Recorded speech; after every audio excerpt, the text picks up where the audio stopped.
আন্তর্জাতিক যে বিভিন্ন বিষয়গুলো এখন ষড়যন্ত্র চলছে, আশা করছি আল্লাহর দিকে তাকে এগুলো মিটে যাবে। কি? হ্যাঁ, ওরা চায় না দুনিয়ায় কেউ যে দেশে ইসলাম কায়েম হোক, কিন্তু আল্লাহ যদি চায় সবগুলো কিন্তু পানির মতো হয়ে যাবে ইনশাআল্লাহ। আগস্টের 5 তারিখের পর থেকে আজ পর্যন্ত 27টা ষড়যন্ত্র করেছে আমাদের এই প্রতিবেশীরা, একটাও হালে পানি নেয়নি, সব নস্যাৎ হয়ে গেছে। গত 3 দিন আগে যেটা করেছে, ওরা মনে করেছিল এই দেশের মানুষ উত্তেজিত হয়ে ওখানে মেরে ফেলবে, আর এইটা আমরা বিশ্বের মিডিয়ায় দেখাবো যে বাংলাদেশে জঙ্গি ভরে গেছে, এদেশের মানুষ পাগল ভালো হয়ে গেছে। আমরা প্রতিবাদ যতটুকু জানানোর জানিয়েছি ইমানের দাবির কারণে। আর আমরা এটাও চাই যারা দায়িত্বে আছেন, আপনি 2 জন নবীর নাম নিয়ে আসেন, ডক্টর মোহাম্মদ ইউনুস, একটা মোহাম্মদ আর একটা কি, কয় নবীর নাম? 2 নবীর নাম নিয়ে বসে আছেন।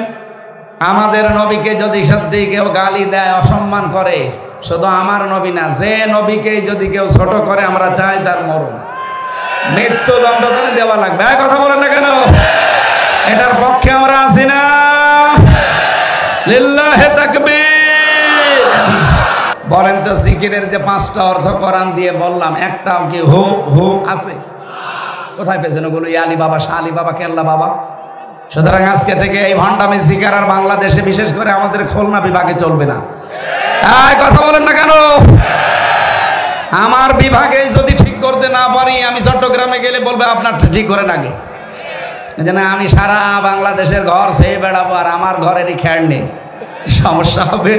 আপনার আগে ঠিক হন। আশা করছি এই ভণ্ডামিগুলো বাংলাদেশ থেকে বের হবে। জিকিরের অর্থ এবার হাদিস দিয়ে পেয়েছি আমি 99টা।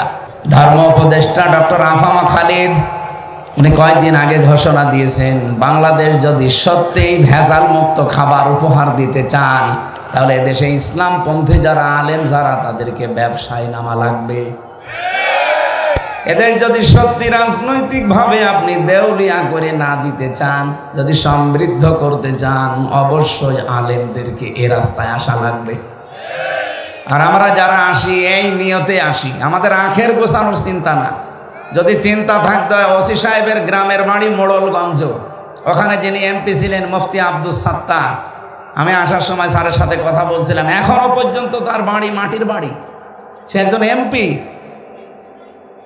গত পরশুদিন আমি ছিলাম পাবনা, শহীদ আল্লামা মতিউর রহমান নিজামী রহমতুল্লাহ আলাইহি, ওনার বাড়ি দেখলাম, এখনো পর্যন্ত মাটির বাড়ি, উপরে টিন দেওয়া, অথচ 2টা মন্ত্রণালে লোকটা চালিয়েছে। আপনি আল্লাহর অলি খুঁজে পান না? না, আল্লাহর অলি খোঁজার জন্য বরিশালে যাওয়া লাগে। এই যে পাশের জেলা যশোর, মুহাদ্দিস আবু সাঈদ এমপি ছিলেন না? দেখেছেন তার বাড়ির অবস্থা? সাতক্ষীরার এমপি মাওলানা রিয়াসাত আলী, আমি নিজে গিয়েছিলাম তার বাড়িতে, কি অবস্থা, একটা ফকিরের বাড়ি, ওনার চাইতে ভালো।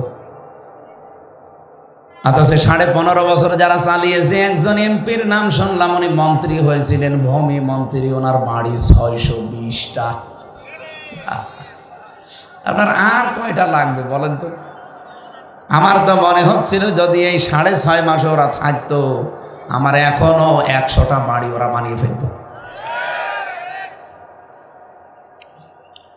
বানালে কি হবে? 620টা বাড়ি থাকতে পারে না। কয়েকদিন আগে মালয়েশিয়া গিয়েছিলাম, ওখানে ওরা বানিয়েছে সাহেব পাড়া, কানাডায় তো বেগম পাড়া, এখানে বানিয়েছে সাহেব পাড়া, কিন্তু থাকতে পারে না, সব হোটেলে থাকে। যে হোটেলে উঠি দেখি 2 শয়তান নিচে বসে বসে চা খাচ্ছে। কি গো? বলছে হুজুর আমরা আগেই পালিয়েছি। কেন সাহেব পাড়ায় থাকবেন না? ওখানে থেকে মায়ের খাবো, দেশের জনগণ এখানেও আছে, পিটিয়ে ভক্তা বানাবে। কি করলেন? 600 বাড়িটা, একটা বাড়িতেও থাকতে পারেন না, ঢাকার বাড়িতেও থাকতে পারেন না, চট্টগ্রামের বাড়িতেও থাকতে পারলেন না, এমনকি গ্রামের বাড়ি বাঁশখালী, সেখানেও থাকতে পারলেন না। থাকবেন কোথায়? বাইরে যে বানানো বাড়িতেও থাকতে পারে না, থাকে হোটেলে। কয়েকদিন আগে আপনারা দেখেছেন, এই ফেব্রুয়ারি মাসের 5 তারিখে একটা আযাব নাজিল হয়েছিল, আযাবুল বুলডোজার। কি আজাব? 32 নাম্বার 33 নাম্বার বানিয়ে ফেলেছে। এই জন্য আমরা চাই বাবু ওখান থেকে যেন উস্কানি না দেন। উস্কানি দেবেন এ তো 32 33 হয়েছে, বাকি যেটা আছে গ্রামে ওইটাও 34 হয়ে যাবে।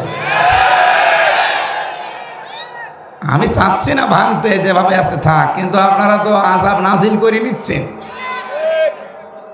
আমি 2013 সাল মিলিয়েছিলাম সাতক্ষীরা, চাঁপাইনবাবগঞ্জ আর চট্টগ্রাম, এই 3টা জেলাতে বুলডোজার দিয়ে কত মানুষের বাড়ি ঘর আপনি মাটির সাথে মিশিয়ে দিয়েছেন। আল্লাহ এমনি 32 নাম্বারে ভাবে বুলডোজার দিয়ে ভেঙে দিয়েছে? এমনি নাই। কে ভেঙেছে? না না, কোরআনে কারীম জানিয়েছে ফাকুতিআ দাবিরুল কওমিল্লাযীনা যালামু। সূরা আনআম 7 নাম্বার পারা 12 নাম্বার পৃষ্ঠা 4 নাম্বার লাইনের 45 নাম্বার আয়াতের প্রথম অংশে আছে। এটা তাফসিরে ফি জিলালিল কোরআনে পাবেন। আল্লাহ পাক বলেন জালেমদের শিকড় পর্যন্ত কাটা হয়ে গেছে। কেটেছে কে? না না, আপনি আলেম এখানে বসে আছে দেখছেন না? এটা মজহুল, এর ফাইল জানা নেই, কে করেছে আল্লাহ বলেন কেউ জানে না। এই জন্য সারা দেশে জালেমদের বাড়ি ঘর অফিস দেখেন সব কিন্তু অধিকাংশ মাটির সাথে মিশে গেছে। মিশিয়েছে কে? কেউ জানে না। আমার কুষ্টিয়ার হানিফ সাহেবের বাড়ি যান, পায়খানার টয়লেটের এই যে প্যান পর্যন্ত খুলে নিয়ে চলে গেছে। হ্যাঁ, ইটও নেই। এখন নীলকে কেউ জানে না। এটা কেন করলেন আল্লাহ?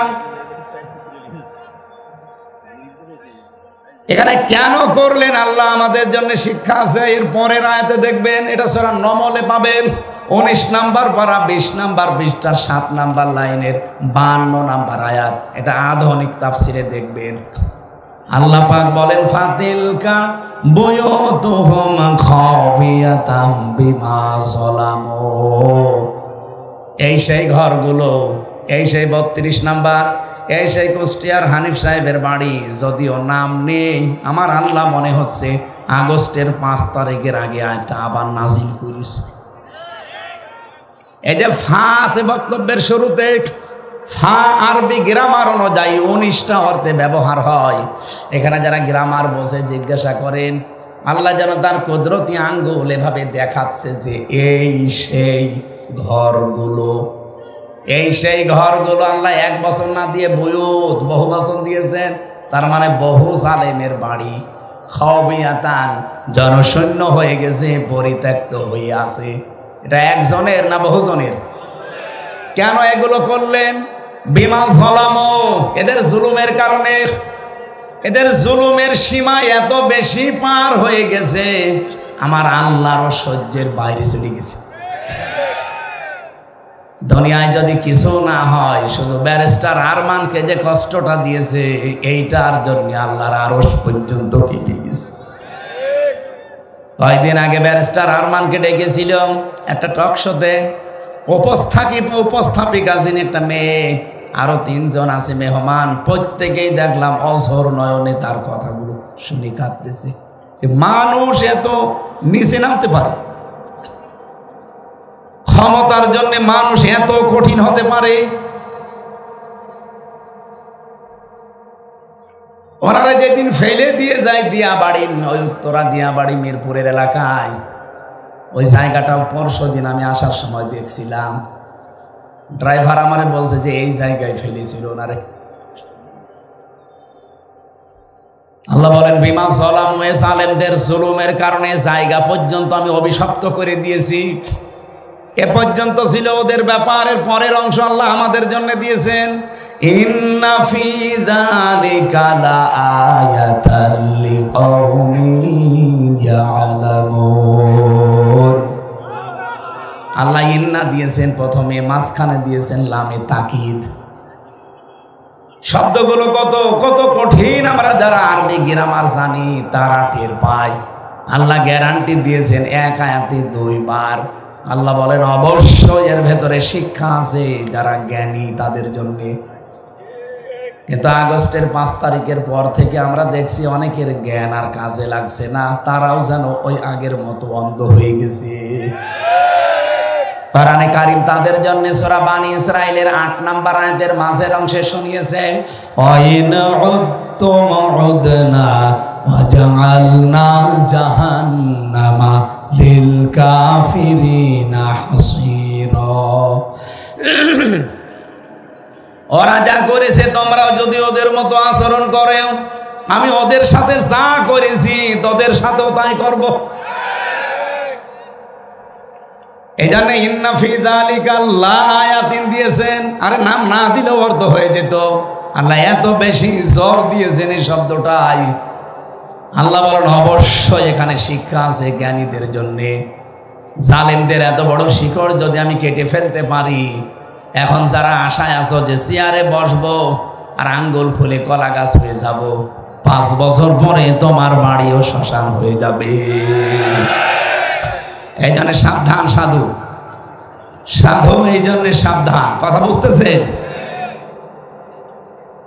আমাকে আল্লাহ যত নিয়ামত দিয়েছেন, ওসি সাহেবের জন্য নিয়ামত ওনার ওই চেয়ারটা, আমার জন্য নিয়ামত আমার এই চেয়ারটা। আমাকে আল্লাহ কথা বলার মতো যোগ্যতা দিয়েছেন। যে যে জায়গায় আছি আমরা প্রত্যেকের ওইটা তার জন্য নিয়ামত। আমার এই নিয়ামত আজকে থেকে যতদিন বেঁচে আছে আমি আল্লাহর জন্য শুধু ব্যয় করব। এ কথা আমি কাফনের কাপড় পরে বলেছি আল্লাহর ঘর তাওয়াফ করার সময়।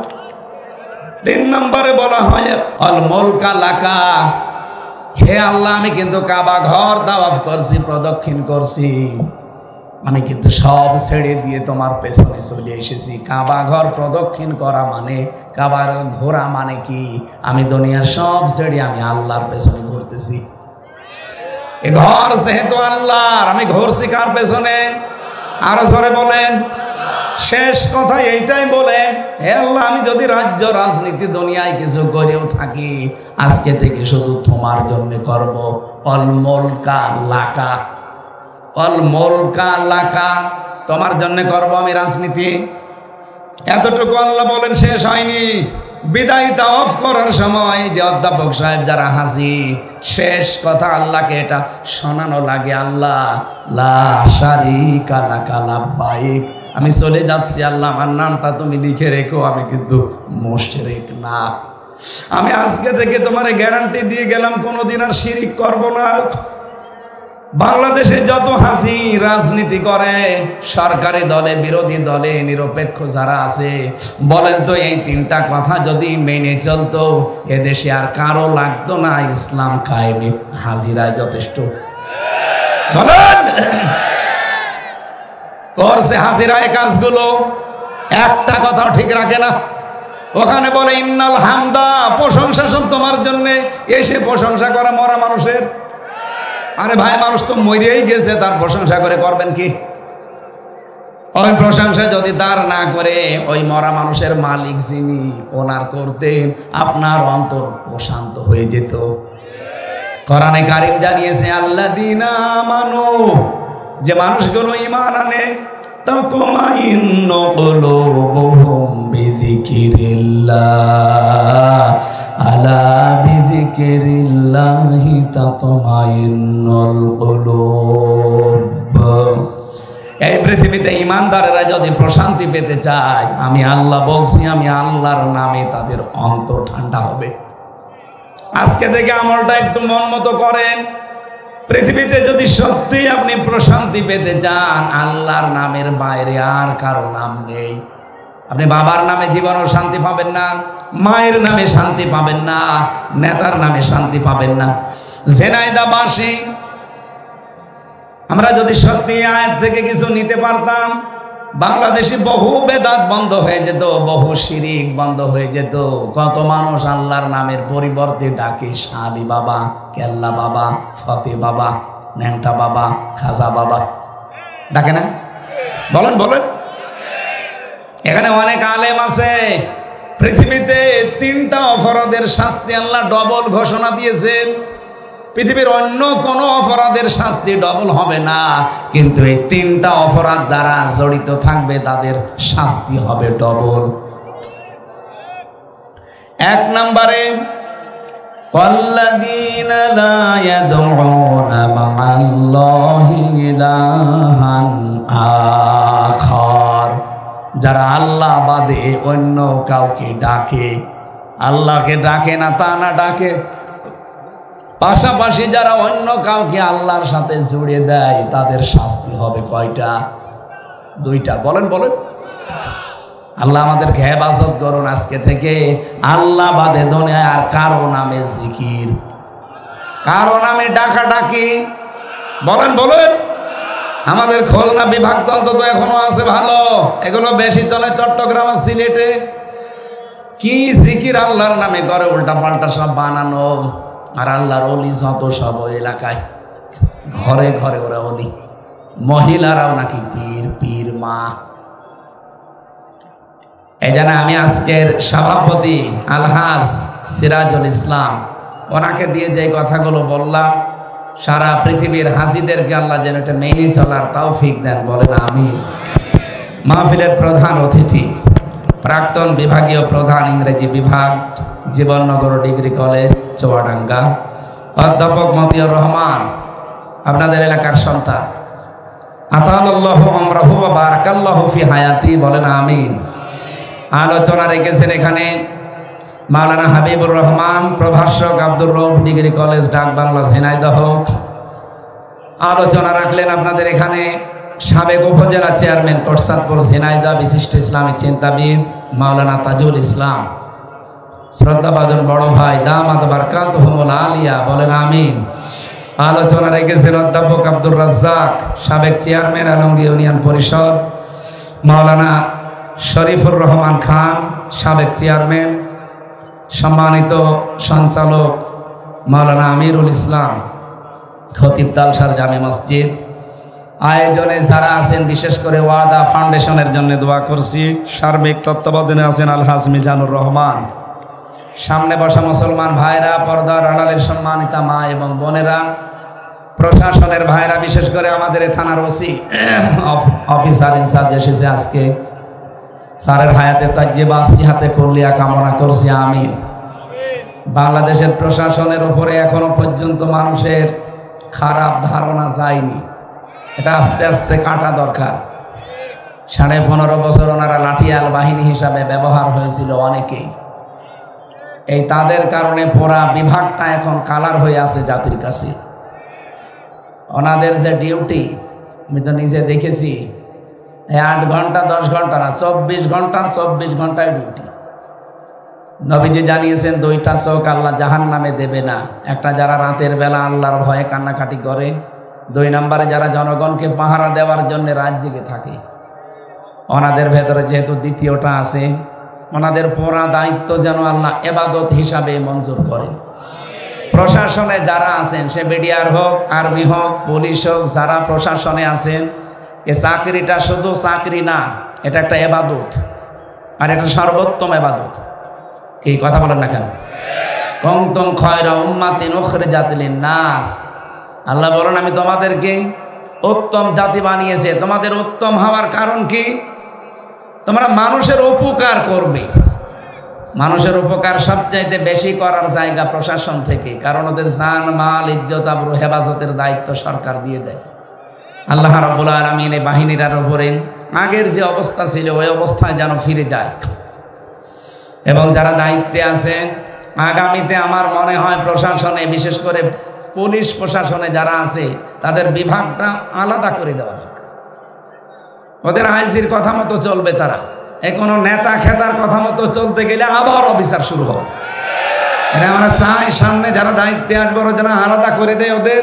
ওরা যদি সঠিকভাবে কাজ করতে পারে, হাত পা খুলে দিয়ে, এদেশে আবার শান্ত হয়ে যাবে ইনশাআল্লাহ। এই জন্য প্রশাসনের আজকে যারা এসেছেন এই কোটসাদপুর থানা এবং আশপাশের বিভিন্ন ক্যাম্প থেকে, আল্লাহ রাব্বুল আলামিন আপনাদের দায়িত্বটাও যেন আজকে পুরাটা ইবাদত হিসাবে কবুল করেন। পর্দার আড়ালে যারা বসে আছেন সম্মানিত মা এবং বোনেরা, প্রাণপ্রিয় ঝিনাইদহবাসী, এলাকায় আমার ভাইয়ের বাড়ি, এই পাশে 2-3 কিলো দূরে জগদীশপুর, খালিদ সাইফুল্লাহ, সবাইকে নিয়ে আমি আল্লাহর দরবারে শুকরিয়া জানাই, যিনি আমাদেরকে কোরআন শোনার একটা মন দিয়েছেন। তিনটা জায়গায় যদি সময় ব্যয় হয়, সম্পদ ব্যয় হয়, কিয়ামতে আল্লাহ যখন জবাব নেবেন তখন এই তিনটা জিনিস বাইরে রাখবেন। এক নম্বরে যাদের সময় এবং সম্পদ কোরআনের পেছনে ব্যয় হবে, এই সম্পদের হিসাব কিয়ামতে দেওয়া লাগবে না, বাড়ি যে কালকে বলবে। যারা পরিবারস্থ লোকদের জন্য সম্পদ আর সময় খরচ করেন, ওই সময় আর সম্পদের হিসাব আল্লাহর কাছে দেওয়া লাগবে না। তিন নম্বরে যারা জিহাদের ময়দানে কাজ করে, নিজে যদি যেতে না পারেন, যারা করে তাদের পেছনে খরচ করলে ওই সময় ওর ওই টাকার হিসাব আল্লাহর কাছে দেওয়া লাগবে। আর বাংলাদেশে এখন সামনে সবচাইতে বড় জিহাদ কোরআনের কারিমের এই ৬,৬৬৬টা আয়াত এই দেশের ৫৬,০০০ বর্গ মাইলের উপরে প্রতিষ্ঠিত করা। এটার জন্য যারা কাজ করছে, আপনি যদি নিজে করতে না পারেন, যারা করছে তাদের পেছনে সময় দেবেন, সম্পদ দেবেন। এক কথা বলেন না কেন? ওটা সবচাইতে বড় জিহাদ হবে এখন সামনে। কারণ ৩০০ জন এমপির ভেতরে মাত্র ১৫১ জন যদি আমরা পাঠাতে পারি, যারা কোরআন বুকে নিয়ে যেতে পারবে, নামাজের ওয়াজ দেশে আর করা লাগবে না, রোজার ওয়াজ করা লাগবে না, যাকাতের ওয়াজ করা লাগবে না, কারণ এগুলো সব প্রতিষ্ঠা করা লাগে রাষ্ট্রীয় কায়দায়। আপনি পড়া কোরআন শরীফের ভেতরে নামাজ পড়ার কথা মাত্র এক জায়গায় পাবেন। কয় জায়গায়? ফাসাল্লি লিরাব্বিকা, হে নবী আপনি নামাজ পড়েন আপনার রবের জন্যে। কার জন্যে? এই এক জায়গায় আছে পুরা কোরআনে। কিন্তু নামাজ দাঁড় কায়েম করান, নামাজ প্রতিষ্ঠা করান, এই কথা আছে কোরআনে ৮২ জায়গায়। কত জায়গায় বলেন তো? এক বেশি না ৮২ বেশি? কত বেশি বলেন? নিজে নামাজ পড়বেন মাত্র একবার পেয়েছি আমি, আর নামাজকে দাঁড় করানো লাগবে এটা ৮২ বার। এই জন্যে, কারণ একা একা এটা সম্ভব না, অন্তত ৮২ জন মানুষ তো লাগবে। আর রাষ্ট্রে আমরা ১৮ কোটি মানুষ বাস করছি। এই ১৮ কোটির ভেতরে মাত্র ৩০০ জন, এর ভেতরে মাত্র ১৫১ জন। এরা যদি বলে মাননীয় স্পিকার আমরা নামাজের বিল চাই, দেখবেন তার পরের দিন এই বিধানটা বাংলাদেশে কায়েম হয়ে গেছে।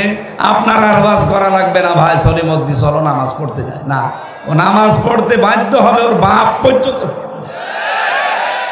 নামাজের বিলটা কায়েম যদি হয়, আপনি হয়তো একটা ভোট দিয়েছিলেন যাকে, সেই লোকটা যদি সংসদে যে এই বিলটা কায়েমের পক্ষে কথা বলে, ১৮ কোটি মানুষ নামাজ পড়বে।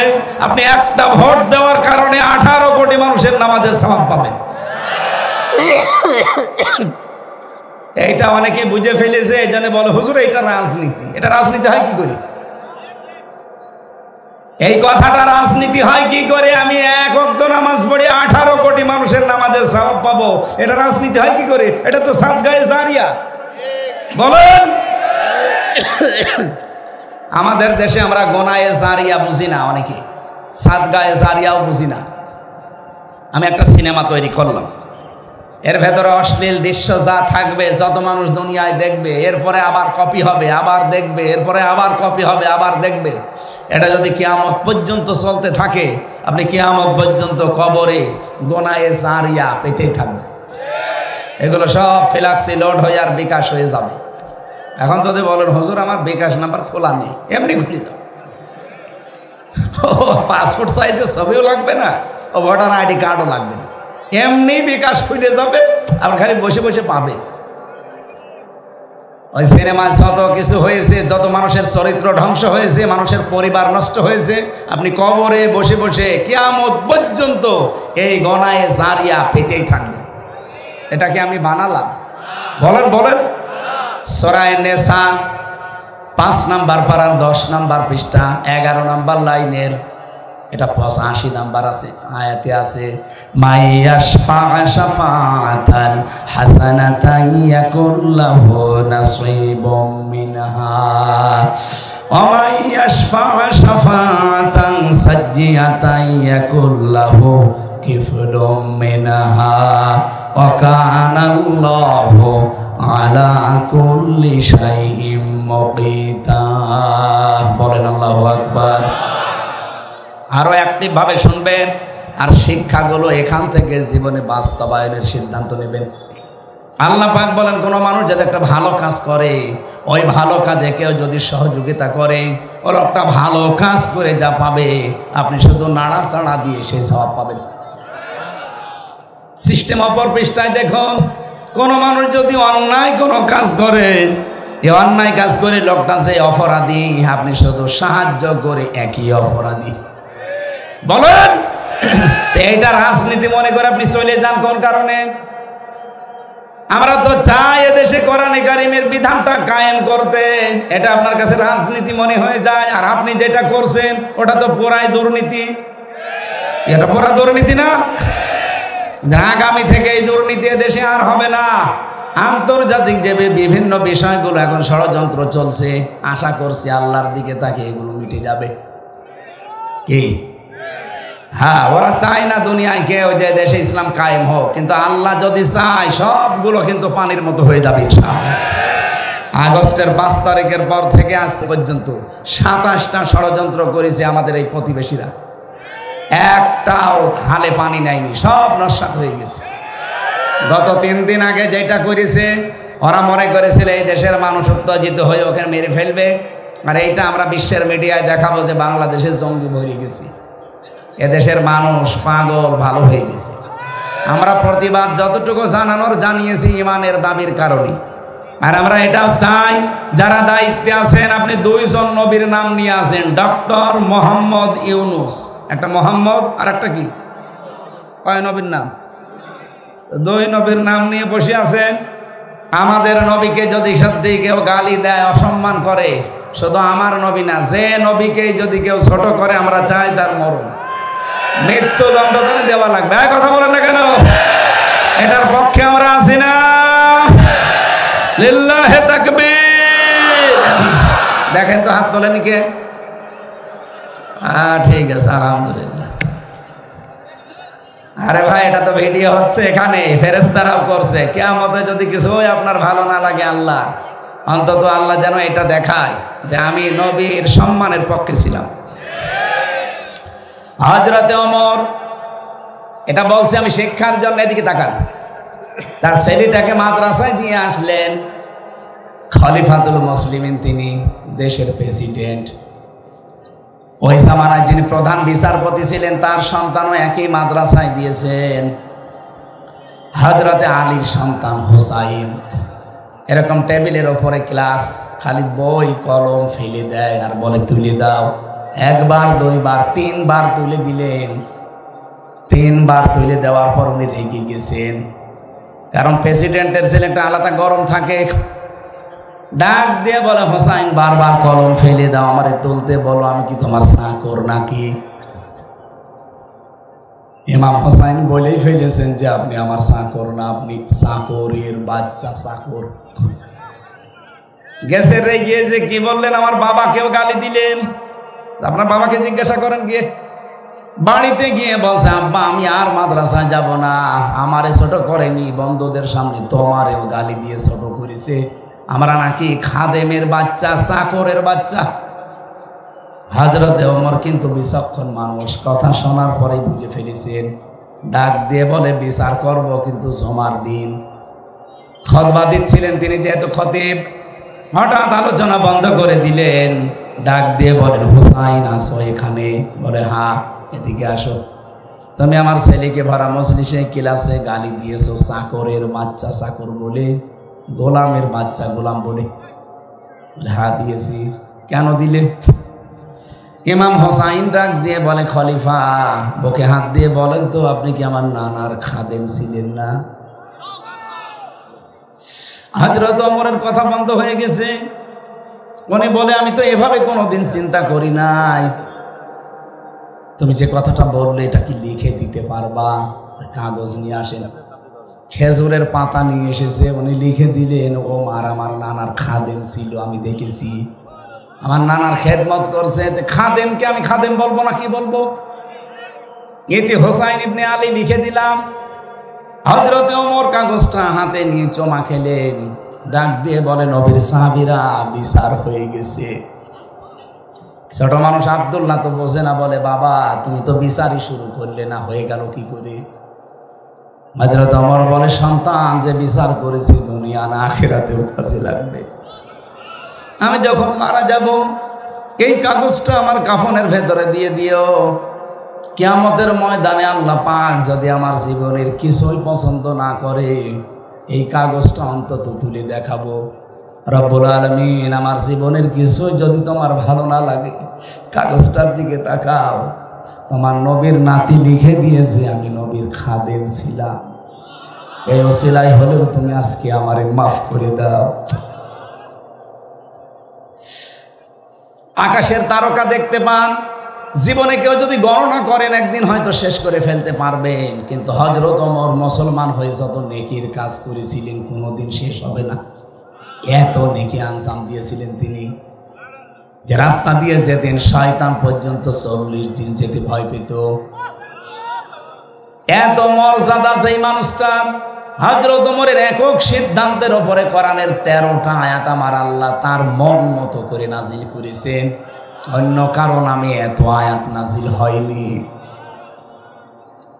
এই মানুষটা যদি কিয়ামতের বিচারে এই সিদ্ধান্ত নিতে পারে যে আল্লাহ, কিয়ামতে যদি কিছুই তোমার কবুল না হয়, পছন্দ না হয়, এই কাগজটার দিকে একটু তাকাও, তোমার নবীর নাতির সই করা আছে, উনি লিখে দিয়েছে আমি নবীর খাদেম ছিলাম, এই ওসিলা হলো আমার আজকে মাফ করে দাও। আমাদের জীবনে তো এরকম একটা কিছু থাকা লাগবে। কি দেখাবেন আপনি? হাল্লাকা সিররুন ইনদাল্লাহ বাইনাকা আনতা ওয়া বাইনাল্লাহ, হাল্লাকা সাদাকাতুন তাখফা লা ইয়ালামুহা ইল্লাল্লাহ। তোমার কি এমন কিছু আছে যে কিয়ামতে তুমি দেখাতে পারবে? তুমি ছাড়া আর আল্লাহ ছাড়া কেউ জানে না ওই সাদগার বিষয়টা। এমন কোন গোপন দান তোমার আছে? এই জন্য দুনিয়াতে এমন কিছু গোপনে করা দরকার, এমন কিছুর পক্ষে থাকা দরকার যেই জায়গায় আমার আল্লাহ নিজেও দুর্বল হয়ে যায়। এই জন্য আমি হাত তোলালাম। যে লোকটা গালি দিয়েছে রাসূলুল্লাহকে, ও যদি আমার বাবাকে গালি দিত ওরে আমি আরো পুরস্কার দিতাম। বিশেষ করে আমার দাদারে যদি গালি দিত আমি আরো টাকা দিতাম, কারণ আমার দাদা আওয়ামী লীগ। না, গালি দিক, কিন্তু আপনি রসুলকে গালি দেবেন কেন? তামাম দুনিয়া আমরা রসুলের কাছে ঋণী।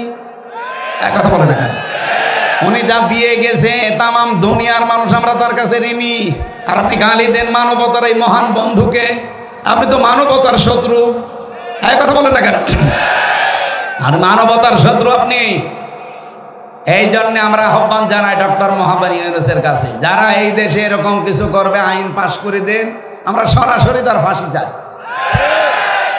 আগামীতে কোনো শয়তান যেন আর সাহস না পায়। আর আমরা হাত তুললাম এই কারণে, কিয়ামতের দিন এই ভিডিওটা যেন আমাদেরকে আল্লাহ দেখায় যে যা রসুলের পক্ষে যে যা করেছে তাকে আল্লাহ কিছু দিয়েছে। নবীর আপন চাচা আবু লাহাব ও তো জাহান্নামে যাবে, কিন্তু এই দুইটা আঙ্গুল দিয়ে নবীজির জন্মের কথা শুনে খুশি হয়ে তার নিজের কাজের মেয়েকে বলেছিল যা তোর আমি মুক্ত করে দিলাম। আল্লাহর নবীর জন্য এতটুকু করে সে কিন্তু লস করেনি, আল্লাহ ওইটাই কবুল করে নিয়েছে, যদিও সে কাফের। কি কথা বুঝতেছেন? শেখ সাদী রহমতুল্লাহ আলাইহি জীবনে বহু কিছু লিখেছে, কিন্তু 3 লাইন লেখার পরে তার আর কিছু মনে ছিল না। বালাগাল উলা বিকামালিহি কাশাফাদ দুজাবি জামালিহি হাসানাত জামিউ খিসালিহি। এরপরে তার কলম থেমে গেছে। তাহাজ্জুদের নামাজ আদায় করে যায় নামাজে ঘুমিয়ে পড়েছে।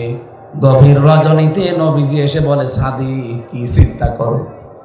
হযরত শেখ সাদী বলে হে রাসূল, জীবনে বহু কিছু লিখেছি, কোনোদিন আমার কলম থেমে যায়নি। আজকে আপনার নামে আমি একটা কবিতা লিখতে গেলাম, 3 নাম্বার লাইনের পরে আমার আর মনে আসে না। বিশ্ব নবী বলেন সাদী কলম হাতে নাও, আমি যে লাইন চতুর্থটা বলছি ওটা লিখে নাও। সাল্লু আলাইহি ওয়া আলিহি। এটা কিন্তু কোরআনের আয়াত না, হাদিসও না, একটা কবিতা। অথচ এটা মানুষ কত আনন্দ নিয়ে পড়ে, কত আগ্রহ নিয়ে পড়ে। শেখ সাদী রহমতুল্লাহ আলাইহি কত কিছু দুনিয়ায় লিখেছেন, তার কিছু এত প্রসিদ্ধ হয়নি। অথচ রাসূলুল্লাহর নামে শুধু 3 লাইন লিখে তিনি আজ বিশ্ববিখ্যাত হয়ে আছেন। এখন আমরা আবার আহ্বান জানাচ্ছি, এই দেশে কিয়ামত পর্যন্ত যেন কেউ বিশ্ব নবীকে অপমান করতে না পারে। আপনার গালি দেওয়ার দরকার হলে আমার বাবারে গালি দেন, আমার দাদারে গালি দেন, এই কথা বলে না কেন? উনি সুপারিশ করা ছাড়া, ওনার সিগনেচার ছাড়া কেউ জান্নাত যেতে পারবে না। আপনি যত বড় ইমানদার হন আর যত বড় ক্ষমতাধার হন, মরে যাবেন, নবীজি বলেন যদি হাত আমি লিখে দিলাম এটা জান্নাতি, আপনি পাবেন। উনি যদি বলেন না আমার সিগনেচার নেই, আপনি যত বড় পীরের মুরিদ হন আপনি জাহান্নামে। কথা বলেন। আশা করছি আমি ইঙ্গিত দিলে আপনি বুঝে ফেলেছেন। আজকে থেকে দলমত এই জায়গায় অন্তত আর দেখবেন না যে না ওটা জামাত ইসলামের নবী, আমার না। আপনাকে কি কবরে রাখার সময় ওই কথা বলা হয়? তখন তো ঠিকই বলি বিসমিল্লাহি ওয়া আলা মিল্লাতি রাসূলিল্লাহ বলা হয়। জামাত ইসলামের লোক মরে গেলে যেই দোয়া, আপনিও মরে গেলে ওই দোয়া, কিন্তু রাসূলুল্লাহর ক্ষেত্রে কোনো পার্থক্য। এই জন্য আমরা এই জায়গায় যেন এক থাকি। আল্লাহ এবং রাসূল এই দুই জায়গায় কোনো ঝামেলা করা যাবে? আপনি জমি জায়গা নিয়ে বউ নিয়ে মারামারি করেন, অসুবিধা নেই, এই জায়গায় কোনো ঝামেলা চলবে না। আমরা কোরআনে কারিম থেকে যে নির্ধারিত আয়াতের উপরে তাফসীর করব বলে বলে বসেছি, কতগুলো আয়াত পড়েছি, এতগুলো সম্ভব না। একটা শব্দের উপরে কথা বলবো যেটা নিয়ে বাংলাদেশ, ভারত আর পাকিস্তানে বেশি ভেজাল। আমি বিশ্বের যতগুলো দেশে গেছি, যেহেতু আকিস গ্রুপে আমি চাকরি করি, তাদের খতিব, এই হিসাবে তারা আমারে একটা ভিসা লাগিয়ে দিলে 27টা দেশ ঘোরা যায়। বহু দেশে নিয়ে গেছে আমারে। ওনাদের 175টার উপরে দেশে ব্যবসা চলে, সেখানে 8-10 হাজার 15-20 হাজার মানুষ কাজ করে। সেখানে নিয়ে যায় মালিক, আমারে নিজে নিয়ে যায়, যে ওই 8-10 হাজার মানুষের মাঝে কথা বলায়। ওনাদের একটা লাভ আছে, এটা মাইকে বলা ঠিক হবে না, কারণ ওই মানুষগুলোর ভেতরে যদি আল্লাহর ভয় ঢোকে তাহলে তারা কাজে ফাঁকি দেবে না। আমার কুষ্টিয়ার বিআরবি কেবল একজন আছে মজনু সাহেব, প্রতি বছরে 100-র উপরে মানুষকে হজ করায়। আমি একদিন একজনকে জিজ্ঞাসা করলাম এনার উদ্দেশ্য কি, বলছে 2টা। 1 নম্বরে হজ যদি করে ওই হাজী সাহেব যে দায়িত্বে থাকবে, অন্তত চুরি করা তার দ্বারা একটু কঠিন হবে। টাকা 1-1.5 লাখ 2 লাখ 5 লাখ খরচ হোক, কিন্তু ওর দ্বারা যে 30-40 বছর একটা কাজ করে নিলাম, সেখানে অন্তত দুর্নীতি হবে না, চুরি হবে না, এই গ্যারান্টি মজনু সাহেব মনে করে। এই কারণে 100 জন 150 জন 200 জন হজ করায়, টাকা খরচ হোক, সওয়াবও হচ্ছে, কাজও হয়ে যাচ্ছে। আকিস গ্রুপেরও ওইটাই না, আমাকে ভালোবাসে তারা, তাদের অনেক স্যাক্রিফাইস আছে আমার জন্য, আমি দোয়া করি তাদের জন্য। যতগুলো দেশে ঘুরলাম সবচাইতে বেশি ভেজাল এই আয়াতের প্রথম শব্দটা নিয়ে, বাংলাদেশে, ভারতে আর পাকিস্তানে। একেবারে প্রদেশ প্রদেশ ঘুরে ঘুরে আমি দেখেছি, ভারতের কোনো জায়গা আমার বাদ নেই। সব প্রদেশে ঘুরে ঘুরে দেখে দেখলাম এইটা নিয়ে ঝামেলা। বাংলাদেশের কোনো জেলা থানা তো আমার বাকি নেই, সব জায়গায় যেয়ে দেখলাম এইটা নিয়ে ভালো। পাকিস্তানে যত জায়গায় সব ভেজাল এইটা নিয়ে। আজ এই ভেজাল নিরসন করা দরকার। প্রত্যেক জমার দিন সারা পৃথিবীর যত মসজিদ, আমি যেখানেই নামাজ পড়েছি, জমার নামাজ দেখেছি, ইমাম সাহেব এই আয়াতটা শেষে পড়ে, ফাযকুরুনি আযকুরকুম ওয়াশকুরুলি ওয়ালা তাকফুরুন। 4টা বিষয় আল্লাহ আমাদেরকে প্রতি জমার দিন ইমাম সাহেবের মাধ্যমে স্মরণ করায়, যে আমাকে স্মরণ করো, আমি স্মরণ করব, আমার শুকরিয়া আদায় করো, নাফরমানি করবা না। কয়টা কথা? আরো জোরে। 1 নম্বরে আমাকে স্মরণ করো, আমিও স্মরণ করব, আমার নিয়ামতের শুকরিয়া আদায় করো, নাফরমানি করবা না। হয়ে গেছে না বলা? বুঝেছেন কারা? হাত তোলেন তো। ঠিক আছে, তাহলে মোনাজাত করে দিই। আপনি যখন বলছেন যে আমি বুঝে পেয়েছি, আমি কি করব? আমি পড়া কোরআন শরীফ যতটুকুই বুঝেছি, যেহেতু আমার অনার্স মাস্টার্স এইটার উপরে সারাটা জীবনই প্রায় চলছে, এর উপরে আমার সেই 5 পাস করার পর থেকে এর উপরে আমি এইটা নিয়ে যতটুকু বুঝলাম, নাড়াচাড়া করে প্রায় 42টার উপরে আমি বিশ্ববিদ্যালয়ে থাকাকালীন মিলিয়েছিলাম তাফসিরগুলো। সব মুফাসসির আয়াতের ব্যাপারে 5টা অর্থ নিয়ে এসেছেন। প্রথম শব্দ ফা, প্রথম অক্ষর কি? এর বাংলা অর্থ অতঃপর। উযকুরনি, আমাকে স্মরণ করো, মানে আমার জিকির করো। আযকুরকুম, আমি আল্লাহ তোমাদের জিকির করব।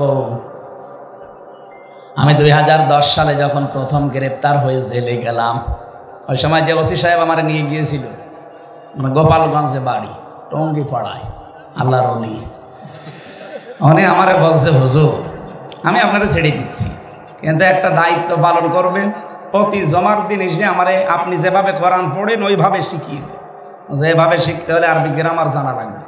আমি তাই পড়ব। এই প্রতি জমার দিন যেতাম, গাড়ি পাঠিয়ে দিত, পড়াতাম। উনি 11 সালে জিকিরের ওপরে আমি 1 ঘন্টা 55 মিনিট আলোচনা করেছিলাম, পুরাটা শুনেছি। পরের সপ্তাহে পড়াতে গেলাম, আমারে বলছে হুজুর এতদিন আমি কি ভাবতাম জিকির নিয়ে, যে বিভিন্ন পীর সাহেবরা দেয়, বাবারা যে জিকির করে মনে হচ্ছিল যে ওইটাই মনে হয় জিকির। তা আপনি এ কি বললেন? এ তো জিকিরের সাথে ওদের বাস্তবতার একটাও মিল নেই। আমি যেহেতু দলিল দিয়ে দিয়ে বলেছিলাম, জিকিরের পুরা কোরআনে আমার আল্লাহ প্রধান অর্থ দিয়েছেন 5টা। জিকিরের অর্থ কয়টা? 1 নম্বরে জিকির মানে কোরআন। জিকির মানে ইন্না নাহনু নাযালনা যিকরা ওয়া ইন্না লাহু লাহাফিজুন। এটা সূরা হিজরের ভেতরে 9 নম্বর আয়াতে আছে। আল্লাহ বলেন এই জিকির আমি আল্লাহ নাজিল করেছি, আর এই জিকিরকে সংরক্ষণের দায়িত্ব আমি আল্লাহ নিয়েছি। তাহলে জিকিরের প্রথম অর্থ কোরআন। আপনি যদি জিকির করতে চান কি পড়া লাগবে? আরো জোরে বলেন। এটা কি বুঝেছেন? জিকির মানে কি? এর চাইতে আর অন্য কোনো জিকির করার দরকার আছে? জিকিরের 2 নম্বর অর্থ, জিকির মানে উপদেশ। কোরআনে কারীম জানিয়েছে ফাযাক্কির বিল কুরআনি মাই ইয়াখাফু ওয়াঈদ। এটা সূরা কফের ভেতরে আছে। এটা 26 নম্বর পারা 19 নম্বর পৃষ্ঠা 13 নম্বর লাইনের 50 নম্বর আয়াত, কোরআনে কারীমের 45 নম্বর সূরা। এটা রব্বুল আলামিন বলেন ফাযাক্কির, হে নবী আপনি উপদেশ দেন, বিল কুরআনি, যাকে উপদেশ দেবেন আপনার পুরা উপদেশ হবে কোরআন কেন্দ্রিক। কি হবে জানেন আপনি? মাইয়া খাফু ওয়াঈদ, so admonish and or by the holy Quran him who phrase my threat, phrase my threat দিয়েছেন যাদের অন্তরের ভেতরে আল্লাহর ধমকের ভয় আছে, কোরআন দিয়ে উপদেশ দিলে দেখবেন কিছু না কিছু তাদের কাজ হচ্ছে। আপনি বাবার জীবনে সারা জীবন বসে বসে শোনাবেন, কিচ্ছু হবে না। যখন শুনবে ভালো করে শুনবে, যেই বাড়ি চলে যাবে ভুলে যাবে। কিন্তু কোরআনে কারীম দিয়ে কেউ যদি আলোচনা করে, উপদেশ দেয়, এই যে সোনায় সোহাগা ছিটিয়ে দিলে যেরকম হয়, আল্লাহ বলেন এরকম হবে। স্বর্ণকে সারা জীবন চালাবেন, জীবনও গলাতে পারবেন না। কি কথা বলছেন কেন? পরপর সোহাগা ছিটিয়ে দিলে পানির মতো গলে যাবে। মানুষের অন্তর আমার আল্লাহর কুদরতি হাতে। আপনার ওই বাবা কি করেছে, দাদা কি করেছে, সারা জীবন বলবেন, শুনবে, বাড়ি যাওয়ার আগে ভুলে যাবে। কিন্তু কোরআনে কারীম দিয়ে যদি অন্তরে আঘাত করতে পারেন, যত কঠিন অন্তরের মানুষও অনুরোধ হয়ে যাবে। এই জন্য আজকে থেকে আমাদের পুরো আলোচনা হবে কোরআন কেন্দ্রিক। কারো উপদেশ শুনতে চাইলে কিসের উপদেশ শুনবেন? আরো জোরে বলেন। কোরআনের উপদেশ শুনতে হলেও আপনার যোগ্যতা থাকা লাগবে। কারণ বাংলাদেশে বহু জায়গায় আয়াত পড়ছে কোরআনের, কিন্তু চলে যাচ্ছে ব্যাখ্যা করতে গিয়ে নিজের মন মতো।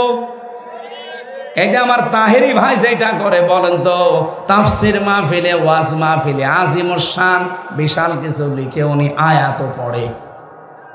কয়েকদিন আগে আমি ব্রাহ্মণবাড়িয়া ছিলাম পাশে, ওনার থেকে মনে হয় খুব বেশি হলো 8 কিলোমিটার দূরে। উনি আলোচনা করছে কুল হুয়াল্লাহু আহাদ, হে নবী আপনি বলেন আল্লাহ এক। ঠিক আছে না? ঠিক আছে না? মানে এ পর্যন্ত ঠিক আছে না? হে নবী আপনি বলেন আল্লাহ, বলেন, আরো জোরে বলেন। এ পর্যন্ত শুনলাম। এরপরেই দেখি এবার চলে গেছে উল্টো লাইনে, বলে এই নবী কোন নবী? এটা ফাতেমার বাবা। ফাতেমা কোন ফাতেমা? এ হোসাইনের মা। এ হোসাইন কোন হোসাইন? এতক্ষণ যিনি কথা বলছিলেন না, ইমাম হোসাইন। আপনারা চেনেন ইমাম হোসাইনকে, ওনাকে কারবালায় শহীদ করা হয়েছিল। আপনাদেরকে আমি এখন হোসাইনের জীবনী শোনাবো, মাত্র 2 ঘন্টা। আয়াত পড়েছে কি আর তাফসীর হচ্ছে কি। এই জন্য আপনাকে কোরআন শুনতে হলেও আপনার কিছু যোগ্যতা থাকা লাগবে। না তো মনে করবেন সবাই তো কোরআনের কথাই বলছে, অথচ আয়াত পড়লো কি আর যাচ্ছে কোথায়। এক কথা বলেন না কেন? এরকম ওয়াজ বাংলাদেশে নেই। এই জন্য আলোচনা হবে পুরাটা কি কেন্দ্রিক? যে আয়াত দেব, আয়াতের যত তথ্য উপাত্ত যত কিছু আছে টাই নক্ষত্র বের করে আপনাকে বোঝানো লাগবে।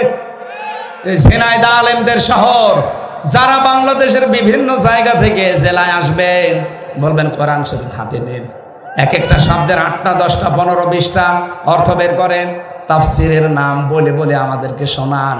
ওই বাবার কিচ্ছা কাহিনী শোনার জন্য আমরা রাজ্যে বসে নেই। হ্যাঁ বলতে পারবেন না? তাহলে কোনো ভণ্ড এ জেলা আসতে পারবে না। জিকিরের প্রথম অর্থ কোরআন, দ্বিতীয় অর্থ উপদেশ, 3 নম্বরে জিকিরের অর্থ হচ্ছে সালাত বা নামাজ। জমার দিন আল্লাহ একটা ডাকও দিয়েছেন, ইযা নুদিয়া লিস-সালাতি মিন ইয়াউমিল জুমআতি ফাসআউ ইলা যিকিরিল্লাহ।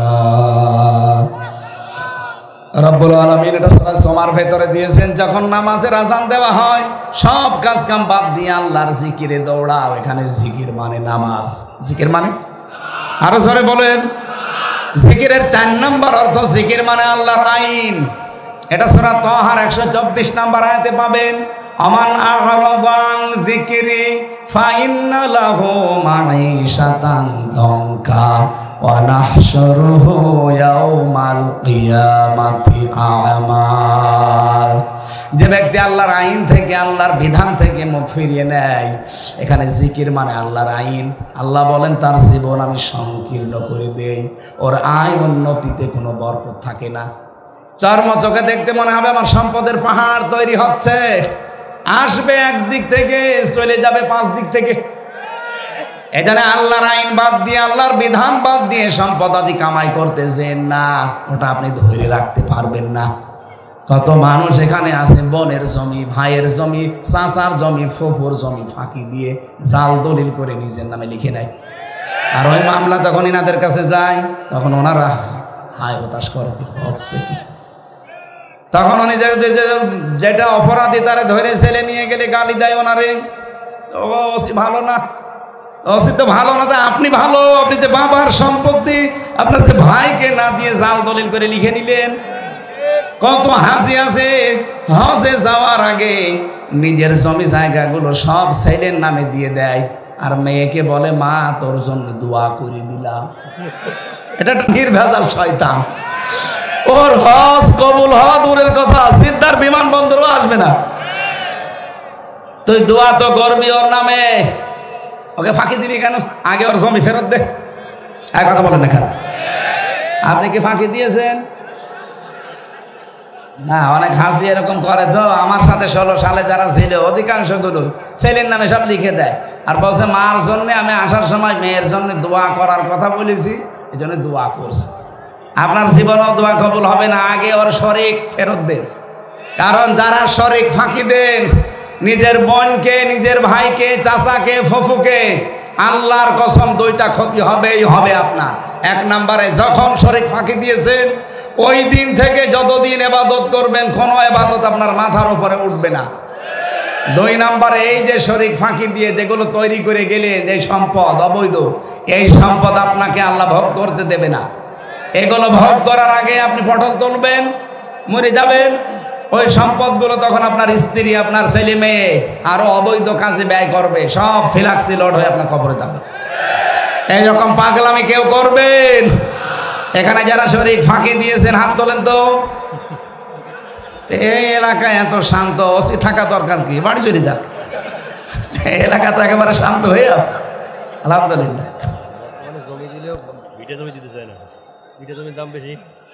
না, এখানে আর একটা মাসলা। হ্যাঁ, স্যার যখন বলেছে মাসলাটা, এই যে যারা বনকে, বিশেষ করে বনকে ভিটার জমি দিতে চান না, বলেন মাঠের তা দিয়ে শেষ না, আপনি জায়েজ হবে না। কোরআন বলছে আপনার 1 ছেলে যা পাবে 2 মেয়ে তাই পাবে। আপনি মাঠেরটা হোক, দোকানেরটা হোক, আর ভিটারটা হোক, যেখানে হোক সব। এমনকি সাহাবায়ে কেরাম গ্লাস পর্যন্ত, খাবার খাওয়ার গ্লাস পর্যন্ত ভাগ করে দিয়ে দিতেন। 2টা থাকলে, 3টা থাকলে 1টা দিতেন বোনকে, 2টা রাখতেন নিজে। তারা যদি গ্লাস দিতে পারে, আপনি জমি দিতে পারবেন না? ভিটার মানে যার কারণে নামাজ পড়েন তার কারণে এই জমি জায়গাও ভাগ করা লাগবে আপনাকে। আল্লাহর বিধান বাদ দিয়ে আপনার জিকির হচ্ছে না। এদিকে তাকান। 5 নম্বরে জিকিরের অর্থ হচ্ছে স্মরণ করা। আজকের আয়াতে যে শব্দে আছে ফাজকুরুনি, আমাকে স্মরণ করো। বলেন তো জিকিরের যে 5টা অর্থ কোরআন দিয়ে বললাম, একটাও কি হু হু আছে? কোথায় পেয়েছেন ওগুলো? আলী বাবা, শাহ আলী বাবা, কেল্লা বাবা। সুতরাং আজকে থেকে এই ভণ্ডামি জিকির আর বাংলাদেশে বিশেষ করে আমাদের খুলনা বিভাগে চলবে না। কথা বলেন না কেন? আমার বিভাগে যদি ঠিক করতে না পারি, আমি চট্টগ্রামে গেলে বলবে আপনার ঠিক করে লাগে।